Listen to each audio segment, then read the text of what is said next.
저희가 팀 스포츠 경기 선수들에게 각 개인의 능력만큼 중요한 요소가 있다며 바로 그 팀워크일 겁니다. 예를 들어 축구의 경우 선수들뿐만 아니라 이 감독과 코치진 모두가 이 하나의 팀, 원팀이 되지 않으면 이 경기 승률이 많이 떨어지게 되겠죠. 따라서 원팀을 위해서 이 축구 선수들이 하는 훈련 중에 하나가 있는데 바로 서로의 포지션을 바꿔서 경기를 치러 보는 겁니다. 공격수가 수비수로 가고 또 수비수가 공격수로 가보면서 같이 경기를 뛰어보는 것이죠. 그렇게 같이 뛰어봄으로 인해서 공격수가 원하는 수비의 모습, 또 수비가 원하는 공격수의 모습들을 서로가 알아가면서 또 서로에게 더 베스트의 볼을 던져주는 그런 훈련을 받는다고 합니다. 한 팀으로 발탁된 것은 선수들이 결정한 일은 아닙니다. 그러나 한 팀으로서 유지하고 또 그 관계를 더욱 돈독하게 하는 일에는 선수들의 이런 노력과 훈련이 있어야 함을 우리는 알 수 있습니다. 마찬가지로 각 성도가 교회로서 하나 된 것은 스스로 결정한 일이 아닙니다. 이는 오직 각 성도를 한 교회로 부르신 하나님의 선하신 뜻 안에 있는 것이죠. 그러나 교회가 하나 된 것을 힘써 지키는 것은 각 성도의 몫으로 주어졌습니다. 에베소서 4장 3절에 이렇게 말씀합니다. 평안에 매는 줄로 성령이 하나 되게 하신 것을 힘써 지키라. 하나 되게 하신 것은 성령 하나님께서 하신 일입니다. 동시에 성도들의 이르기를 성령이 하나 되게 하신 것을 힘써 지키라 라고 말씀하셨음을 우리는 유념해야 됩니다. 오늘 말씀은 하나님께서 한 교회로 부르신 빌립보 교회가 하나님께서 하나 되게 하신 것을 어떻게 힘써 지켜야 하는지 이에 대해서 우리에게 몇 가지 교훈해 줍니다. 그래서 오늘 말씀은 먼저 우리가 왜 하나 된 것을 힘써 지켜야 하는지에 대해서 1절 말씀을 통해서 같이 살펴보고 이후에 어떻게 하나님 하나 된 것을 힘써 지켜야 할지 이에 대해서 2절부터 4절까지 이르러서 세 가지의 교훈을 하나씩 살펴보기를 원합니다. 먼저 1절을 보겠습니다. 1절에 이렇게 기록되어 있습니다. 그러므로 그리스도 안에 무슨 권면이나 사랑의 무슨 위로나 성령의 무슨 교제나 긍휼이나 자비가 있거든. 원어로 보면은 네 가지 하나의 단어가 계속 반복되어서 네 번이 등장하는데 이 만일이라는 가정의 말입니다. 어떻게 쓰였냐면 만일 그리스도 안에 무슨 권면이 있거든, 또 만일 사랑에 무슨 위로가 있거든, 또 만일 성령의 무슨 교제가 있거든, 만일 긍휼이나 자비가 있거든. 이렇게 네 번 반복해서 이야기해주고 있습니다. 우리가 알듯이 빌립보서 1장의 내용을 볼 때 바울은 빌립보 성도들이 구원을 받았는지 안 받았는지 또 그들에게 믿음이 있는지 없는지를 모르는 상태가 아닙니다. 바울은 1장의 말씀에서 분명히 우리에게 말씀해 주셨지 빌립보 성도들이 믿음이 있음을 확신했고 또 그들이 그리스도의 은혜를 입어서 하나님의 백성임을 분명히 알고 있었습니다. 그리고 1장에서 분명히 그 점을 밝혀두었습니다. 그렇기 때문에 2장 1절의 만일이라는 가정의 반복은 진짠가 아닌가 이런 가능성을 이야기하는 것이 아니라 확실하다라는 사실을 더 강조하여서 우리에게 말해주고 있는 것이죠. 이를테면 우리가 일상에서 사용하는 말 중에 이런 말을 한 번씩 사용해 보셨을 겁니다. 만일 네가 내 진짜 친구라면, 이런 말을 해보셨죠. 이 말은 상대가 친구인지 아닌지를 몰라서 하는 말이 아니죠. 너가 내 진짜 친구니까 이렇게 해줘야 된다라는 말을 우리가 사용하고 하지 않습니까? 마찬가지인 것이죠. 그래서 1절 말씀을 다시 풀어보면 이렇게 우리가 이해할 수 있습니다. 그러므로 너희가 그리스도 안에서 권면받음으로 또 사랑의 위로를 받음으로 또 성령 안에서 교제함으로 하나님의 긍휼과 자비를 받음으로 그러니 앞으로 이렇게 해야 한다라고 말씀해 주고 있는 것이죠. 사랑하는 성도 여러분, 성도인 우리는 1절의 말씀처럼 날마다 말씀을 통해 그리스도 안에서 권면을 받는 자들입니다. 또 하나님의 사랑의 위로를 받으면서 살아가는 존재들이죠. 성령 안에서 하나님과 교제하며 성도 간에 교제하는 그 거룩한 성도인 것입니다. 이 모든 것이 하나님의 긍휼과 자비로 우리에게 주어졌습니다. 성도는 그렇습니다. 삼위 하나님의 크신 손에 또 넓고 깊으신 마음에 또 그분의 한량없는 그 깊으신 생각 안에 늘 성도가 있습니다. 우리가 하나님께 속해 있음을 기억하고 또 그분으로 인해서 우리의 일상을 빚어가야 합니다. 이어서 말씀을 보시면 앞서 1장 후반절에도 나와 있었지만 사도 바울은 빌립보 성도들에게 계속해서 강조하고 있는 것이 바로 무엇이냐? 외부에서 오는 그 핍박으로부터 고난으로부터 너희가 일종의 원팀이 되어서 그들을 대항하고 대적해야 된다라고 말씀해 주고 있습니다. 그리고 이어서 오늘 본문의 말씀을 통하여서 어떤 것을 또 강조하고 있냐면 이 내부의 적으로부터 우리는 방어하고 우리가 하나 된 것을 끝까지 지켜야 한다라는 점을 말씀해 주고 있습니다. 그럼 어떻게 내부 안에 있는 이런 다툼과 허영으로 말미암아 이루어지는 이런 분열을 우리가 막으면서 하나님께서 하나 되게 하신 것을 힘써 지킬 것인가? 이에 대해서 2절부터 4절까지 총 크게 세 가지를 말씀해 주고 있는데, 첫째는 바로 무엇이냐?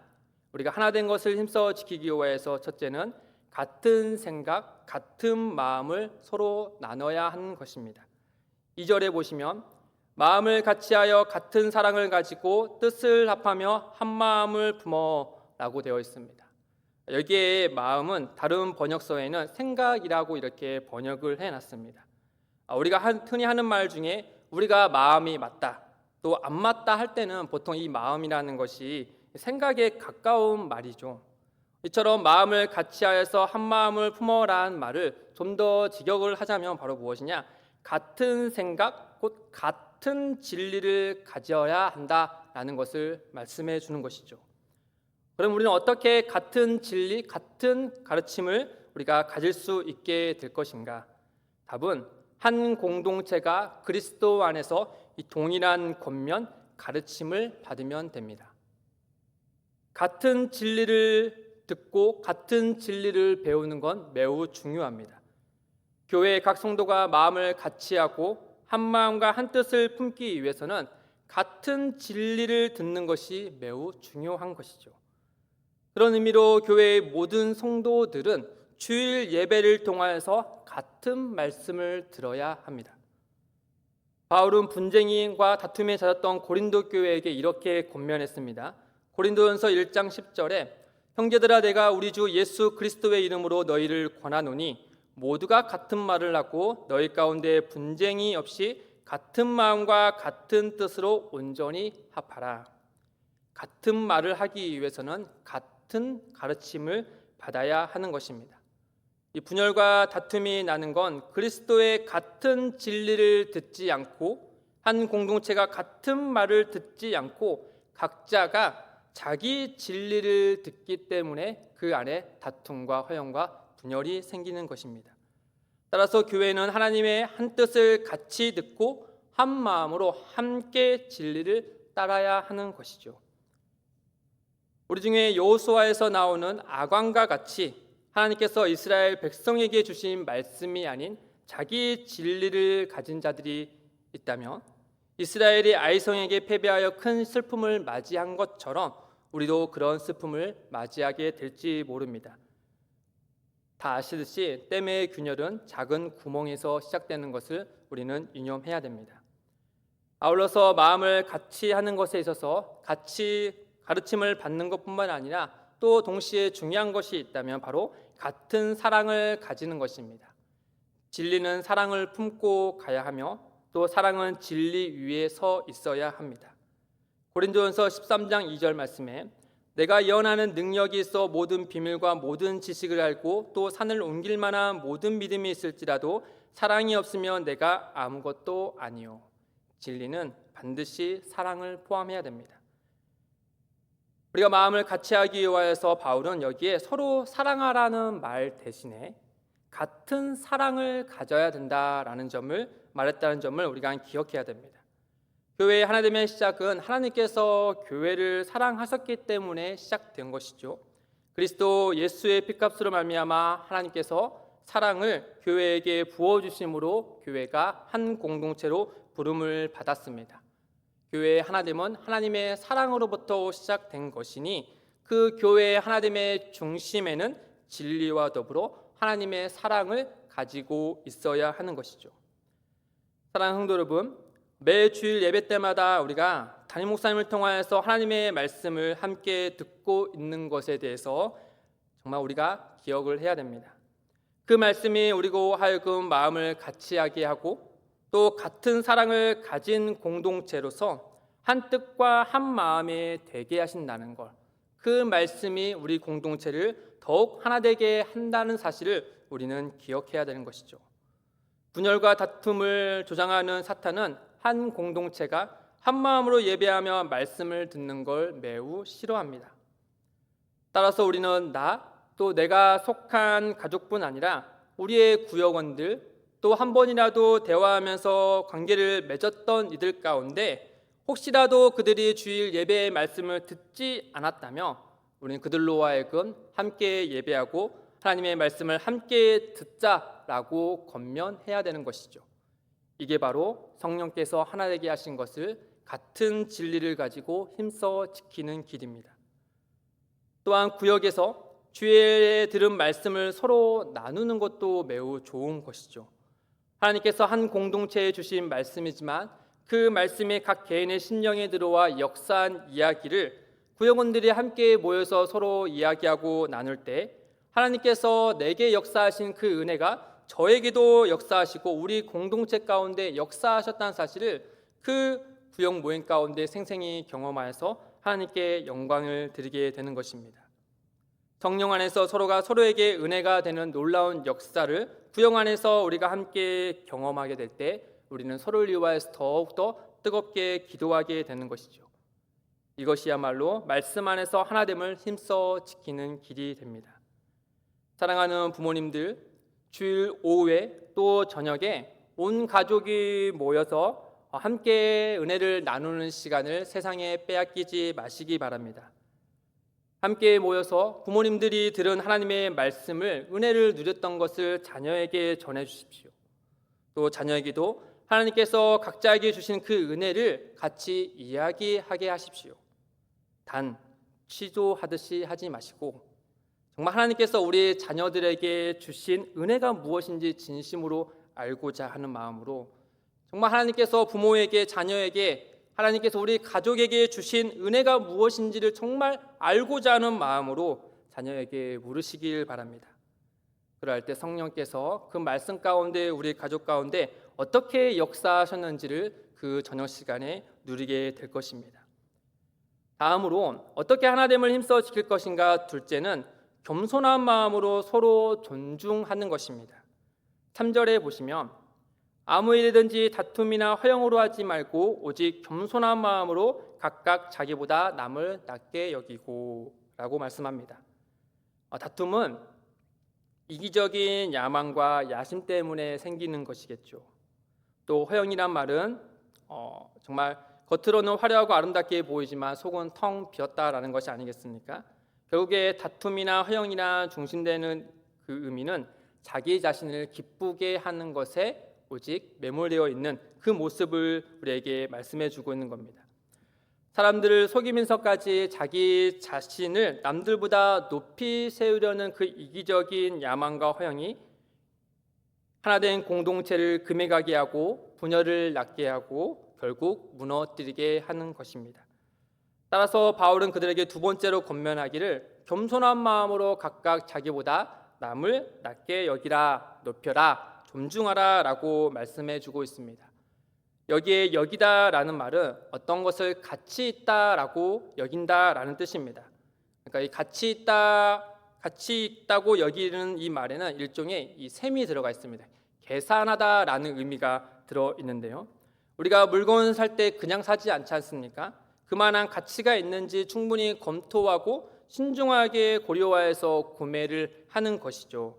그처럼 자기보다 남을 낮게 여기라는 것에는 일종의 이런 계산을 해보라라는 의미가 들어 있습니다.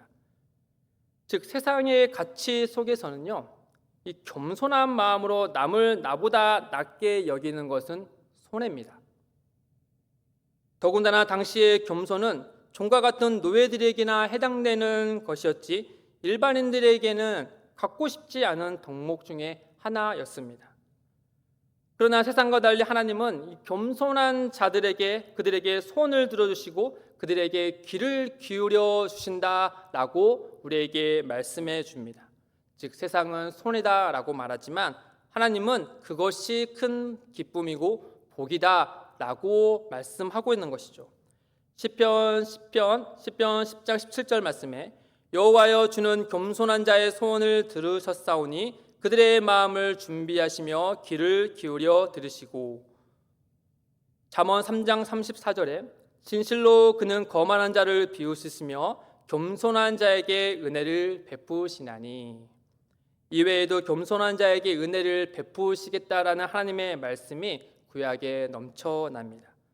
그리고 결정적으로 빌립보서 2장 5절부터 11절에 보시면 지극히 높으신 예수 그리스도께서 지극히 낮은 자의 모습으로 오신 이야기를 우리에게 들려주지 않습니까? 그리스도 예수의 낮아짐으로 말미암아 이 하나님과 단절될 수밖에 없는 자기 백성에게 화목이라는 것을 주시고, 죄로 인해서 성령 안에서 분열된 우리를 하나님 안에서 성령 안에서 하나 되게 해 주셨습니다. 사랑하는 성도 여러분, 혹시 다른 사람을 나보다 낮게 여기는 것이 손해라고 계산하고 있지는 않습니까? 겸손한 마음으로 남을 나보다 낮게 여기는 것은 절대 손해가 아닙니다. 성령께서 하나 되게 하신 교회 공동체를 더욱 힘써 지키는 일이 되기 때문에 하나님 안에서 가장 복된 것이 됩니다.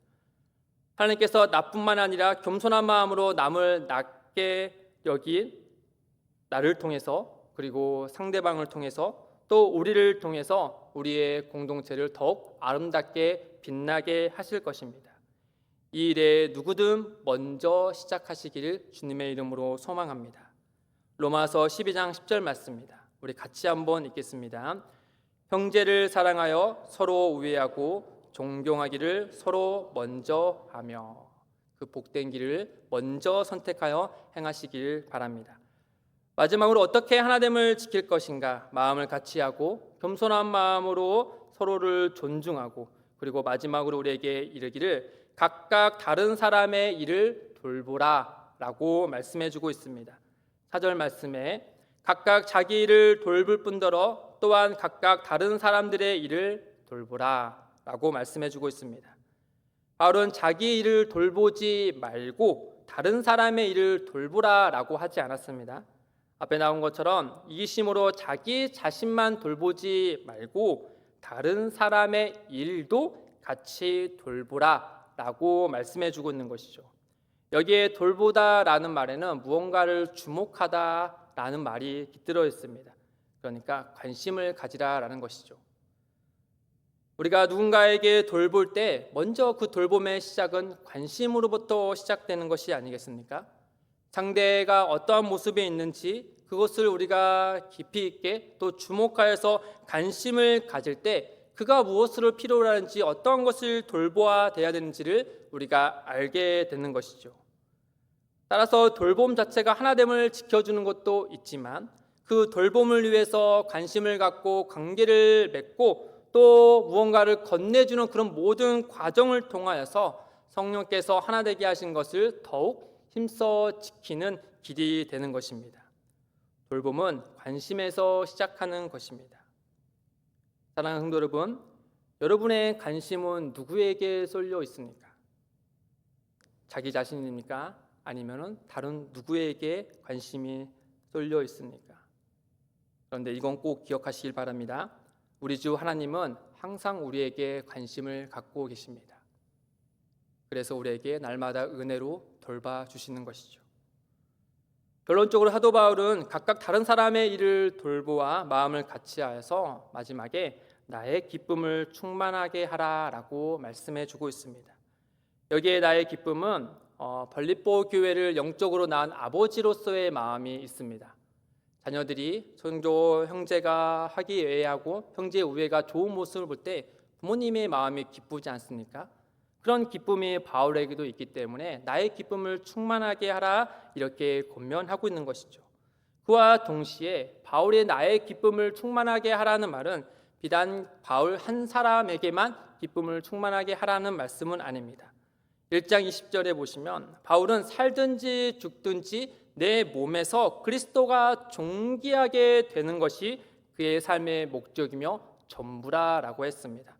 그러니 그 나의 기쁨은 예수 그리스도의 기쁨을 충만하게 하라라는 말씀이고, 그 예수 그리스도로 인하여서 하나님께서 영광 받으심으로 기뻐하심으로 인하여서 그 하나님께서 영광 받으시고 기뻐하심을 하나님의 사랑하는 이 땅의 교회에 큰 기쁨을 내려주시는 것이죠.